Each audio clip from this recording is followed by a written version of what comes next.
Hello and good morning everyone. कैसे हो सभी? उम्मीद करते हैं सभी दोस्तों बहुत अच्छे हो, स्वस्थ हो और बहुत अच्छे तरीके से आप लोगों का प्रिपरेशन चल रहा है। तो my dear students, my dear friends, आज हम लोग एक बहुत ही इंपॉर्टेंट रिएक्शंस के ऊपर काम करेंगे। एक बहुत ही इंपॉर्टेंट रीएजेंट के ऊपर काम करेंगे एंड उसके रिलेटेड जो भी इंपॉर्टेंट रिएक्शंस है वो देखेंगे। क्लास 12 के लिए ये बहुत इंपॉर्टेंट है। ऑर्गेनिक रिएक्शंस में हर एक चैप्टर में आप लोग देख सकते हो halo alkane, hello arenes, aldehyde ketones, carboxylic acid, इसका रोल तो है। तो इसीलिए ये रिएजेंट को समझना बहुत इंपॉर्टेंट है और ये सोचे हम कि जो भी इंपॉर्टेंट रिएजेंट है ना उसके ऊपर छोटा छोटा वीडियो बनाएंगे। तो पहला वीडियो जो होगा आज की लेक्चर में दोस्तों, ये ग्रिग्नेट रिएजेंट के ऊपर। तो पहले आप लोगों को अगर ग्रिग्नेट रिएजेंट के बारे में पता है तो अच्छा है, और भी बहुत सारे कुछ पता हो जाएंगे वीडियो देखने के बाद। और अगर एकदम फ्रेशर्स हो, वीडियो ग्रिग्नेट रिएजेंट के बारे में उसको कुछ नहीं पता, तो हम इस वीडियो को इसी हिसाब से चलाएंगे कि अगर आपको ग्रिग्नेट रिएजेंट के बारे में कुछ पता ही नहीं है तो उसको कैसे समझाया जाए, कैसे उसके ऊपर एक अच्छा सा एक कॉन्सेप्ट बनाया जाए, बस वही मेरा टारगेट है। ठीक है, तो जिन बच्चों को ग्रिग्नेट रिएजेंट के ऊपर अच्छा खासा कमेंट है वो लोग भी देख सकते हो, एक बार रिवीजन हो जाएगा। और जिन लोगों को नहीं पता एकदम, उन लोगों के लिए ये रिएक्शंस, ये वीडियो बहुत ही कारगर होने वाला है, बहुत ही इफेक्टिव होने वाला है। तो दिल थाम के दोस्तों इस वीडियो को देखो और अच्छा लगे तो लाइक एंड शेयर जरूर करना। तो स्टार्ट करते हैं। चलो हेडिंग करो, एक बहुत ही प्यारा हेडिंग करना है, ग्रिग्नेट रिएजेंट। ग्रिग्नेट रिएजेंट, ग्रिग्नेट रिएजेंट, ठीक है। अब देखो ये जो ग्रिग्नेट रिएजेंट है ये कैसे बनता है तो बाद में देंगे, पहले है क्या चीज। इसमें दोस्तों क्या रहता है, एक एल्काइल हैलाइड, या तो आप एल्काइल ग्रुप ले लो या तो एराइल ग्रुप ले लो, वो रहना। यदि आर एम जी यानी कि मैग्नीशियम मेटल रहेंगे। ये ध्यान रखना कि ग्रिग्नेट रिएजेंट आप कुछ भी, आप कोई भी ग्रिग्नेट रिएजेंट बना रहे हो लेकिन मैग्नीशियम मेटल को आप नहीं छोड़ सकते। आर आप अलग अलग ले सकते हो बट मैग्नीशियम मेटल जो है वो रहेगा आपके पास। तो मैग्नीशियम, फिर यहां पर एक एक्स लिख रहे हैं, एक्स का मतलब होता है हैलाइड। बहुत एकदम बेसिक से बताएंगे आप लोग, कोई टेंशन लेने की बात नहीं है, ठीक है। तो आर एम जी एक्स ये होता है ग्रिग्नेट रिएजेंट का एक जनरल सा स्ट्रक्चर। अब देखो ये ग्रिग्नेट रिएजेंट कौन सा कैटेगरी में पड़ता है, आप अगर थोड़ा सा गौर करोगे, ये आर बेसिकली क्या हो सकता है, CH3 हो सकता है, CH3 CH2 हो सकता है। उसके साथ क्या है, मैग्नीशियम, ऐसे मैग्नीशियम, और ये एक्स जो है आप ब्रोमीन लिख सकते हो, आप क्लोरीन लिख सकते हो, आप आयोडीन लिख सकते हो। तो देखो एक बात गौर करो अच्छे से, यहां पर कार्बन के साथ ये मेटल का बॉन्ड हो रहा है, यानी कि कार्बन, कार्बन के साथ मेटल एकदम डायरेक्टली लिंक्ड है। इस बात को अच्छे से समझो कि मेटल के साथ कार्बन का एक बॉन्ड यहां पर मौजूद है, यानी कि ये ऑर्गेनोमेटेलिक कंपाउंड के अंडर में आ रहे हैं। समझ में आ रहा है ना, ऑर्गेनोमेटेलिक, ध्यान से सुनो इस बात को, ऑर्गेनोमेटेलिक, ऑर्गेनोमेटेलिक, ये है एक ऑर्गेनोमेटेलिक कंपाउंड, ठीक है। ये क्या है, एक ऑर्गेनोमेटेलिक कंपाउंड है, गॉट इट। अब देखो तो ऑर्गेनोमेटेलिक कंपाउंड वो सारे कंपाउंड होते हैं जहां पर कार्बन और मेटल के साथ एक डायरेक्ट लिंक रहता है, एक डायरेक्ट बॉन्डिंग रहता है। ये तो समझ में आ गया सर। अब आगे बताइए कुछ। देखो ये है इसका normal structure, general form, CH3MgBr। आप चाहे तो यहां पर R के प्लेस में आप CH3CH2 भी लिख सकते हो, CH3CH2MgBr, ठीक है। आप चाहे तो यहां पर एराइल ग्रुप भी रख सकते हो, कोई टेंशन नहीं है, एराइल भी रख सकते हो आप, ArMgBr भी कर सकते हो। समझ में आया? तो ये सारे फॉर्म ग्रिग्नेट रिएजेंट का होता है। अब देखो इस ग्रिग्नेट रिएजेंट को हम लोग बनाएंगे कैसे, तो थोड़ा गौर फरमाइए। यहां पर ग्रिग्नेट रिएजेंट को बनाने के लिए आपको चाहिए एल्काइल हैलाइड। क्या चाहिए आपको? चाहिए एल्काइल हैलाइड यानी कि RX। साथ में आपको एक मेटल की जरूरत होता है, वो है आपका मैग्नीशियम मेटल। ये भी सर क्लियर हो गया। अब देखो दोस्तों यहां पर ना आप ड्राई ईथर की जरूरत है भाई, ड्राई ईथर की रिक्वायरमेंट्स होता है यहां पर, तो ड्राई ईथर हम लोग यहां पर यूज करेंगे। कौन सा ड्राई ईथर एकदम एज ए मीडियम यहां पर यूज होगा, और क्या बनेंगे ये आर मेटल के साथ कार्बन का लिंकेज हो गया यहां पर, और एक्स, ठीक है, आर एम जी एक्स, ये बन गया ड्राई ईथर लेना है, ध्यान रखना। अब हम लोग एक रियल एग्जाम पे आते हैं, जैसे आप लेट सपोज आप CH3 बियर लिए, CH3 बियर, और CH3 बियर के साथ आप मैग्नीशियम मेटल डालें, और ये क्या किया, ड्राई ईथर के साथ इसका रिएक्शन करवाएं, ड्राई ईथर, तो आपके साथ जो आपके पास जो बन के तैयार होगा दोस्तों, ये है CH3 Mg बियर। समझ में आ गया? ओके। आप अगर एरोमेटिक बनाना चाहते हो तो भी कर सकते हो, जैसे आप क्लोरोबेंजीन ले लो, ये क्लोरोबेंजीन ले सकते हो आप, यहां पर Cl, फिर आप मैग्नीशियम डालो यहां पर, फिर यहां पर ड्राई ईथर करो, ड्राई ईथर, तो ये कौन सा चीज बनाएंगे बताओ, ये एक ग्रिग्नेट रिएजेंट बनाएंगे, RMgCl, ठीक है। तो बनाना है, कैसे बनाते हैं ग्रिग्नेट रिएजेंट को वो हम लोग सीख लेंगे, उसके ऊपर कोई दिक्कत नहीं है, ठीक है, समझ में आया, उसके ऊपर कोई भी दिक्कत नहीं है, गॉट इट, समझ में आ गया सबको। अब देखो ये ग्रिग्नेट किसने बनाया था, ये साइंटिस्ट वेक्टर ने बनाया था, और उसके लिए इसको नोबेल प्राइज भी मिला था। तो चलो अगर हम लोग बात करें ग्रिग्नेट रिएजेंट की रिएक्टिविटी के ऊपर, तो ये रिएजेंट बहुत ही रिएक्टिव है, इसलिए बहुत reactive, very reactive, very very reactive, इतना रिएक्टिव है तो पूछो मत भाई। पानी, alcohol, moist air, acid, amines, इन लोगों से बचा के रखना, सब जो जो चीज बताए इन लोगों से दूर रखना भाई, इसको जो भी चीज बताए अभी, ठीक है, वाटर बताए, फिर मॉइस्ट एयर बताए, फिर आपको एसिड बताए, फिर आपको अल्कोहल बताए, तो जितने भी चीज बताए, एमीन बताए, N3 अमोनिया बताए, तो जितने भी चीज बताए दोस्तों, यहां से ना इन लोगों से दूर रखना भाई, इन लोगों से दूर रखना, क्योंकि ग्रिग्नेट रिएजेंट इतना रिएक्टिव है, इन सबके साथ क्या करेंगे, रिएक्शंस करेंगे। बात को बहुत अच्छे समझो भाई, कॉन्सेप्ट बता रहे हैं आप लोगों को, रिएक्शंस कर लेंगे, और रिएक्शंस करने के बाद ये बनाएंगे हाइड्रोकार्बन, क्योंकि इसको ये जितने भी चीजें दिख रहे हैं ना, यहां से इसको एक ही चीज चाहिए, वो है हाइड्रोजन।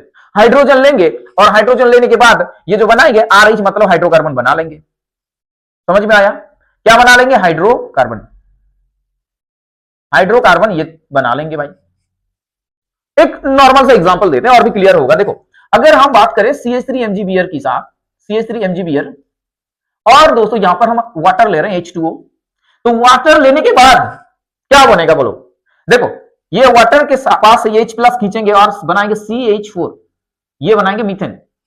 अगर आप लोग ये वाला चीज ले रहे हो, ये मैग्नीशियम Mgbier, PH Mgbier, और यहां पर आप वाटर डाल रहे हो, तो नो डाउट यहां पर बेंजीन बनेगा, ठीक है, यहां पर बेंजीन बनेगा। इस बात को समझ लिया आप लोग कि कितना रिएक्टिव है। अब देखो ये जो ग्रिग्नेट रिएजेंट है वो ना एज ए बहुत अच्छा न्यूक्लियोफाइल है, ये बहुत ही अच्छा न्यूक्लियोफाइल है, ये एक बहुत ही बढ़िया न्यूक्लियोफाइल के हिसाब से काम करता है। न्यूक्लियोफाइल दोस्तों वो सारे होते हैं जिसके पास नेगेटिव चार्ज होते हैं, ध्यान है ना आप लोगों को, ठीक है। और ये एक बेस के हिसाब से भी काम करते हैं, अच्छा बेस, स्ट्रॉन्ग बेस के हिसाब से काम करते हैं, H प्लस प्रोटॉन जो है वो एक्सेप्ट भी करते हैं, तो ये बेस के हिसाब से भी काम कर सकते हैं और एक अच्छा न्यूक्लियोफाइल भी है, ये चीज ध्यान रखो। तो CH3 Mgbier या R Mgbier या तो Air Mgbier से कौन सा पार्ट हम लोगों को ध्यान देना है ना, ये वाला पार्ट को ध्यान देना है। अगर इसका स्ट्रक्चर को और भी अच्छे से समझेंगे हम लोग तो ये चीज नजर आएगा। यहां पर देखो ये जो R होता है दोस्तों, यहां पर R ये हमेशा डेल्टा प्लस के हिसाब से, डेल्टा माइनस के हिसाब से रहेंगे, ठीक है, और ये यहां पर डेल्टा प्लस डेवलप होगा और साथ में X रहेंगे, यानी कि इसमें पोलर हमेशा रहता है। कार्बन और मेटल इलेक्ट्रोपॉजिटिव है, इसलिए मेटल जो है कार्बन को इलेक्ट्रॉन ट्रांसफर कर देंगे थोड़ा बहुत, और ऐसे पोलरिटी डेवलप करेंगे, और ये बॉन्ड बहुत ही इजीली टूट जाते हैं, और यहां से R माइनस जो है निकल के एज ए न्यूक्लियोफाइल या तो बेस के हिसाब से काम कर सकता है। बात समझ में आ रहा है आप लोगों को ग्रिग्नेट रिएजेंट के ऊपर? अब देखो बहुत सारे रिएक्शंस जो है ग्रिग्नेट रिएजेंट के रिलेटेड वो हम लोग अभी बात करने वाले हैं, तो बहुत ध्यान से आप लोग वीडियो को देखते रहो। सारा कुछ चीज एकदम बढ़िया तरीके से क्लियर है, एकदम विजिबल है भाई, ठीक है, बहुत अच्छे से सारा चीज दिख रहा है। देखो ओके, जस्ट एक मिनट, थोड़ा सा लाइट आई थिंक ज्यादा हो गया है, कम कर देते हैं थोड़ा।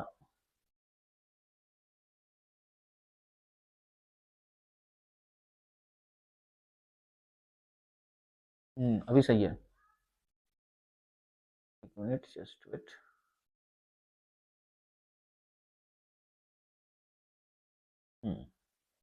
अभी सही है, ठीक है। देखो, तो इसको थोड़ा हटा लेते हैं, इसको थोड़ा इरेज कर लेते हैं, क्योंकि यहां पर रिएक्शंस लिखेंगे हम लोग।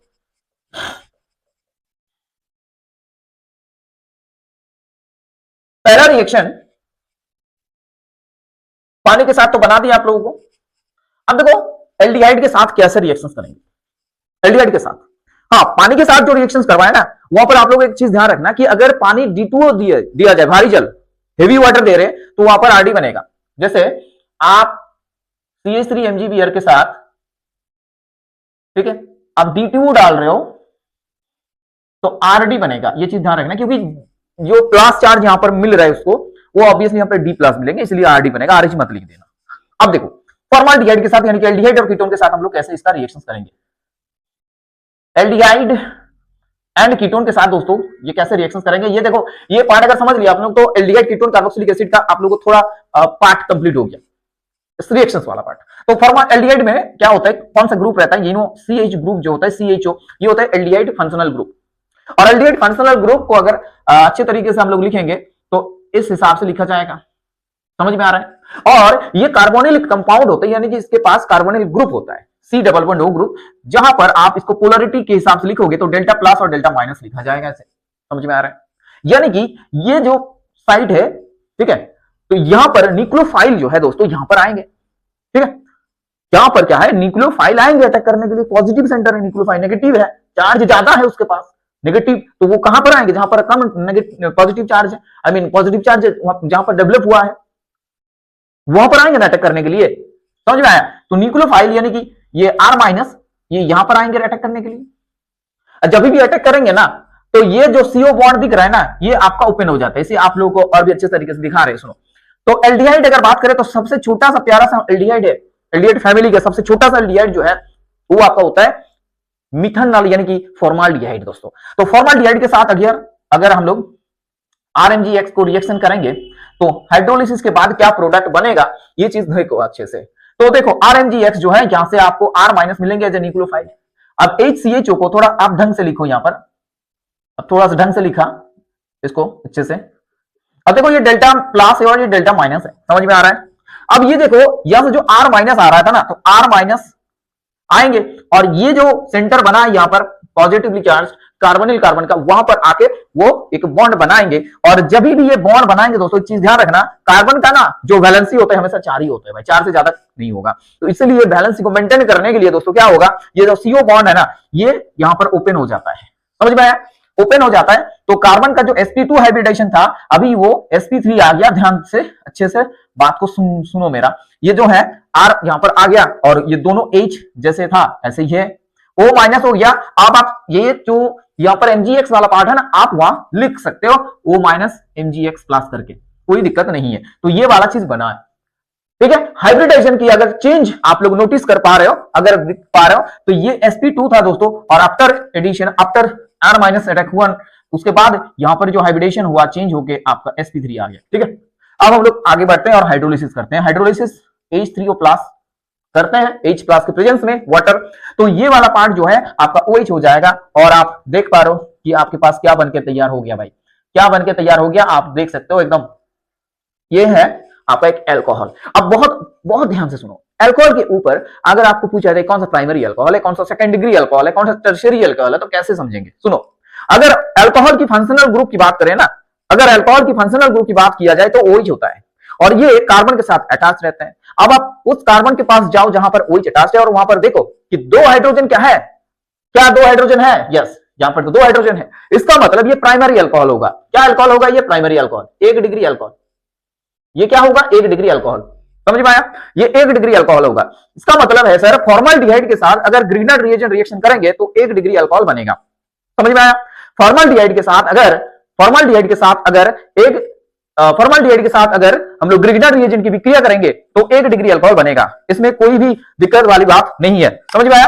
और अगर हम और भी कोई दूसरा एल्डिहाइड लेंगे, ठीक है, कोई और दूसरा एल्डिहाइड अगर लेते हैं तो क्या होगा वहां पर, देखो तो क्या होता है, सेकेंड डिग्री अल्कोहल आपका वहां पर बनेंगे, ठीक है। चलो सेकेंड डिग्री अल्कोहल बनेंगे, यानी कि अगर हम यहां पर RCHO कोई भी दूसरा एल्डिहाइड लेते हैं, आप फॉर्माल्डिहाइड को छोड़ के एसिड एल्डिहाइड, उसके बाद और भी डिफरेंट डिफरेंट एल्डिहाइड ले सकते हो, कोई भी एल्डिहाइड ले सकते हो। अब देखो यहां पर अगर हम RMgBr डालते हैं, MgBr, तो डेफिनेटली ये R' कर दो तो क्या होगा, ये वाला सेंटर में अटैक करेंगे। जिन लोगों को नहीं समझ में आया वहां पर आप फिर से देखो, समझ में आ जाएगा। ये डेल्टा प्लस होता है और ये डेल्टा माइनस होता है, समझ में आया। अब देखो R' जो है यहां से माइनस पार्ट बनेगा क्योंकि निक्लोफाइल होता है ये। अब ये निक्लोफाइल यहां पर आके अटैक करेंगे, फिर क्या बनेंगे भाई बताओ, ये वही होगा। अब फिर से यहां पर R' है ना, आफ्टर हाइड्रोलिसिस डायरेक्ट अगर प्रोडक्ट हम लिखेंगे तो ये वाला अल्कोहल आएंगे। तो बहुत बात को जनरलाइज कर लेते हैं कि फॉर्माल्डिहाइड अगर है तो प्राइमरी अल्कोहल बनेंगे। देखो लिख दे रहे हैं यहां पर, अगर आपके पास फॉर्माल्डिहाइड है, फॉर्माल्डिहाइड अगर आपके पास फॉर्माल्डिहाइड है तो 1 डिग्री अल्कोहल बन रहा है, और अगर आपके पास एनी अदर एल्डिहाइड है, एनी अदर एल्डिहाइड है तो वहां पर 2 डिग्री अल्कोहल बन रहा है। ठीक है, तो एल्डिहाइड की कहानी खत्म हो गया। अब हम लोग कीटोन में आते हैं। अब देखो कीटोन में दोस्तों, कीटोन में क्या होता है, आपका कार्बोनिल ग्रुप ही होता है, लेकिन यहां पर दोनों एल्काइल या तो एराइल पार्ट रहते हैं। ठीक है, देखो कीटोन की अगर बात करें हम लोग, कीटोन के साथ ग्रिग्नर रिएजेंट की विक्रिया करेंगे यहां पर, तो कीटोन होता है जनरल फार्मूला कीटोन का RC डबल बॉन्ड O और यहां पर R होता है।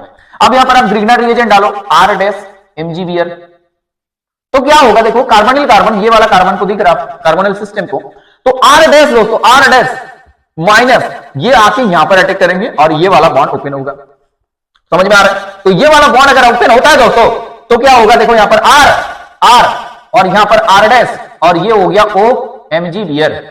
बोलो बात समझ में आया कि नहीं। और यहां पर अगर इसको हाइड्रोलिसिस कर देंगे तो नो डाउट यहां पर टर्शियरी अल्कोहल बनेंगे। अब देखो आप लोगों को टर्शियरी अल्कोहल कैसे समझ में आएगा कि सर ये टर्शियरी अल्कोहल है, जब आप लोग देखोगे, जब आप लोग जाओगे और देखोगे कि कार्बन जिस OH के साथ अटैच्ड है, यानी कि OH जो फंक्शनल ग्रुप है अल्कोहल का, वो जिस कार्बन के साथ अटैच्ड है वहां पर सारे के सारे एल्काइल या तो एराइल ग्रुप है, तो आप नो डाउट उसको टर्शियरी अल्कोहल के दर्जा देने वाले हो। इसका मतलब है ये टर्शियरी अल्कोहल है। क्लियर हो गया। तो कीटोन से हम लोग को टर्शियरी अल्कोहल मिलेंगे, कीटोन से क्या मिलेंगे ना, 3 डिग्री अल्कोहल मिलेंगे। गॉट इट, समझ में आ गया एल्डिहाइड कीटोन। अब देखो अल्कोहल के साथ जो कहानी बनेगा यहां पर, तो अल्कोहल के साथ अगर विक्रिया करेंगे ये लोग तो नो डाउट यहां पर हाइड्रोकार्बन बनने वाले हैं। ठीक है, अब एक बहुत इंपॉर्टेंट रिएजेंट के साथ इसका रिएक्शन करेंगे जो है कार्बन डाइऑक्साइड। चलो क्या होता है कार्बन डाइऑक्साइड के साथ इसका रिएक्शन, उम्मीद करते हैं आप लोगों को समझ में आ रहे हैं, और अगर नहीं आ रहे हैं तो कोई दिक्कत नहीं है, आप फिर से एक बार देख लो। चलो इसको यहां से थोड़ा इरेज करते हैं। एक बार में बहुत लोगों को नहीं समझ में आया तो कोई दिक्कत नहीं है, क्योंकि आप लोगों का कॉन्सेप्ट क्लियर नहीं है, इसी वजह से समझने में दिक्कत होता है कभी कभी। लेकिन मेरे हिसाब से जितना संभव है हम बता रहे हैं, जितना भी छोटे छोटे कॉन्सेप्ट है जो कि काम का है। ठीक है, जैसे कार्बन का वैलेंसी 4 होता है, ये भी बहुत लोगों को दिक्कत होता है। चलो अब हम लोग बात करेंगे ड्राई आइस के साथ क्या रिएक्शन होगा। देखो सुनो, ड्राई आइस जो होता है दोस्तों ये होता है सॉलिड CO2, सॉलिड CO2। तो सॉलिड CO2 यानी कि यहां पर जो इलेक्ट्रोफाइल के हिसाब से काम करेंगे वो CO2 करेंगे। तो RMgX के साथ अगर हम CO2 की विक्रिया करेंगे तो CO2 को थोड़ा ऐसे प्यार से लिखेंगे। अब देखो यहां पर भी कार्बोनिल नजर आ रहा है ना आप लोगों को, डेल्टा प्लस डेल्टा माइनस आ रहा है कि नहीं। तो यहां से R माइनस यहां से आएंगे और ये वाला पोर्शन जो कार्बन दिख रहा है यहां पर आके बहुत अच्छे से यहां पर क्या करेंगे, अटैक करेंगे। अटैक करने के बाद दोस्तों क्या होगा, C डबल बॉन्ड O इस साइड तो रह जाएंगे, ये वाला ओपन हो जाएगा, R यहां पर जुड़ जाएंगे। ये जुड़ने वाला कहानी समझ में आ रहा है ना, R आया, R आने के बाद कार्बन और R के बीच में एक बॉन्ड बना, बस वही है। ठीक है, तो O माइनस और यहां पर MgX माइनस प्लस, ये हाइड्रोलिसिस कर दो यहां से, तो आपको क्या मिल गया, कार्बोक्सिलिक एसिड मिल गया। ठीक है, तो अगर कहीं पर रिएजेंट में आपको बनाने के लिए बोला जा रहा है कि कार्बन डाइऑक्साइड से आप कार्बोक्सिलिक एसिड क्या बना सकते हो, जी हाँ बिल्कुल बना सकते हैं। और किसकी मदद से बना सकते हैं ना, ग्रिग्नर रिएजेंट की मदद से बना सकते हैं। ठीक है, तो ग्रिग्नर रिएजेंट से आप बहुत सारे डिफरेंट कंपाउंड बना सकते हो, बहुत यूटिलाइज, बहुत अच्छे तरीके से इसको यूटिलाइज कर सकते हो ऑर्गेनिक केमिस्ट्री में, आप सिंथेसिस में, कि ग्रिग्नर रिएजेंट को अगर किसी तरह ग्रिग्नर रिएजेंट यूज कर लिए एक, तो उस हिसाब से आप बहुत सारे डिफरेंट प्रोडक्ट डायमेंशन में पहुंच सकते हो। ठीक है, देखो तो कार्बन कार्बन बॉन्ड फॉर्म हुआ रहे हैं यहां पर, तो एक नया कार्बन कार्बन बॉन्ड अगर कहीं पर आप लोगों को फॉर्म करना है, कार्बन की संख्या वृद्धि करना है, बढ़ाना है, इंक्रीज करना है, स्टेप अप करना है, तो you have to use Grignard reagent. आप ग्रीनर रिएजेंट की सहायता ले सकते हो कि मेरे को एक कार्बन की वृद्धि करना है, वहां पर कार्बन को बढ़ाना है, इंक्रीज करना है, ठीक है। तो कार्बन कार्बन बॉन्ड फॉर्मेशन में मदद करते हैं ग्रीनर रिएजेंट। तो ग्रीनर रिएजेंट बहुत ही एक इंपॉर्टेंट रिएजेंट है ऑर्गेनिक केमिस्ट्री का। आप लोगों को इतने सारे रिएक्शंस देखने के बाद तो इतना नॉलेज हो गया है, ठीक है, समझ में आया। तो बताओ और क्या रिएक्शंस है ग्रीनर रिएजेंट के ऊपर जो हम लोग यहां पर यूज कर सकते हैं। ग्रीनर रिएजेंट नाइट्राइल के साथ भी रिएक्शंस करेंगे, ठीक है, नाइट्राइल के साथ भी रिएक्शंस करेंगे और आपको वहां पर से कीटोन मिलेगा। अगर आप लोग देखना चाहते हो वो रिएक्शंस भी हम दिखा रहे हैं आप लोगों को, सुनो ध्यान से। ये आप लोगों को कीटोन चैप्टर में मिलेंगे अच्छे से। जैसे RCN है आपके पास और आप चाहते हो कि यहां पर ग्रीनर रिएजेंट रिएक्शंस करें, तो ऑब्वियसली करेंगे भाई। ये डेल्टा प्लस है, डेल्टा माइनस है, R माइनस यहां पर आएंगे और रिएक्शंस करेंगे। देखो क्या हो रहा है, RC double bond N minus MgX plus, ये देखो R आ गया। अब इसको अगर हाइड्रोलिसिस करेंगे ना H3O प्लस, तो ये बॉन्ड टूटेंगे यहां पर से और आपको कीटोन मिलेंगे। हालांकि ये कीटोन का वीडियो हम लोग बहुत जल्द लेके आएंगे, एल्डिहाइड कीटोन, ये सारी चीज। लेकिन पहले अभी जितने भी इंपॉर्टेंट रिएजेंट है उसका रोल क्या होता है वो अगर आप ऐसे छोटे छोटे पार्ट्स में देख ले तो आप लोगों का काम बन जाएगा, ठीक है। तो ग्रीनर रिएजेंट के ऊपर बेस करके आप आगे अगर सवाल सॉल्व करना चाहते हो तो उसके लिए हम लोग नेक्स्ट वीडियो में ग्रीनर रिएजेंट के ऊपर बेस करके कुछ MCQs डिस्कशन करेंगे, ठीक है। तो चलो आज यहीं पर रखते हैं। उम्मीद करते हैं आप लोगों को वीडियो अच्छा लगा। So thanks for watching, bye bye, take care.